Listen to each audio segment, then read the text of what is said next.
in a trap. Hey! Because I love you too much, baby. Yeah. Rosa? Paano? Ang inay mo eh.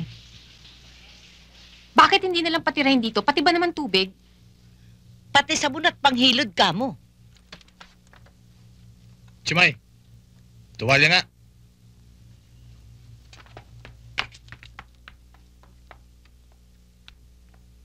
Maliligo ka? Sabay na lang tayo, Miss Sexy. Bastos! Anong gusto mong gawin ko? Maligo ng nakadamit? Wala ka sa sarili mong pamamahay at puro babaeng tao rito. Matagal lang nakarating ang tao sa buwan. Hindi na uso ngayon ang pakyut. Napakamalas naman ng babaeng matitipuhan mo. Hoy! Lahat ng babaeng nagugustuhan ko, nakakarating sa Gloria.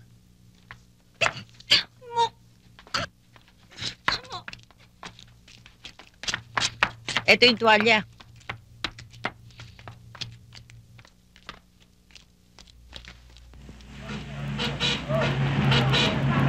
O sige, thank you very much, ha. Nina? Ito ang listahan ko. Eh, baka nakakaabala ako sa iyo. Bising-busy ka yata. Ninang, dito ka na lang. Masama sa inyo mapagod. Lisa, paki Ano naman, para sa ninang tiyayang ko. Dito na lang, sabihin mo kay Doming, ha? Oo. Salamat, ha.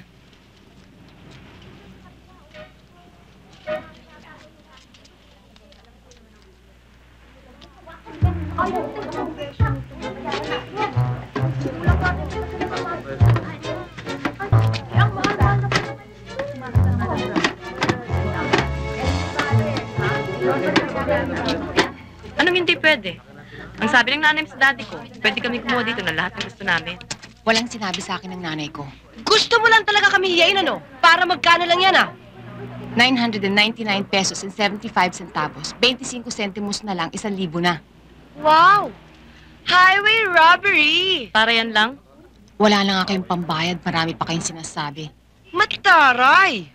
Miss Aquesta, negosyo ito, hindi charitable institution. Ang hirap sa inyo eh.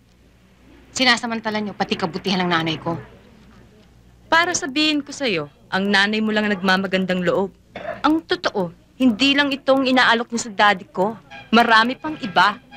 O ano? Aprobahan mo ba yan o hindi? Hindi. Doon ka magsabi sa nanay ko. Aba, talaga pala. Bayaan mo na. Halika na. Makikita mo. Basta ng nanay mo sa daddy ko. Mas nga kayo dyan. Harang-harang kayo. Alam ko sino. Mga anak ni Pablo Aquesta.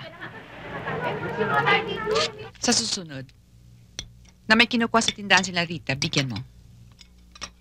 Wala silang pambayad eh. Kahit walang pambayad. Naninibago ako sa inyo. Dati ang higpit-higpit ninyo sa negosyo. Wala ka nang pakialam doon. Konting bagay lang. Ang dami-dami mo nang sinasabi. Inay, akong namamahala doon. Pag kailangan nila ng pambayad ng stocks, akong sinisingil nila. Sige, sabihin mo sa kanila, ako ang kanilang singilin. At huwag ka nang mamahala doon. Magmula ngayon, maghanap ka ng ibang trabaho! Para ano? Para libre kayo ipamigay ang kabuhayan natin? Hindi mo kabuhayan. Kabuhayan ko, negosyo ko, akin! Akin din dahil anak ninyo ko. At maski man lang bahagi ng tatay ko, akin! Kahit bahagi ng tatay mo, akin! Dahil maski sa batas, asawa mo na bagong anak!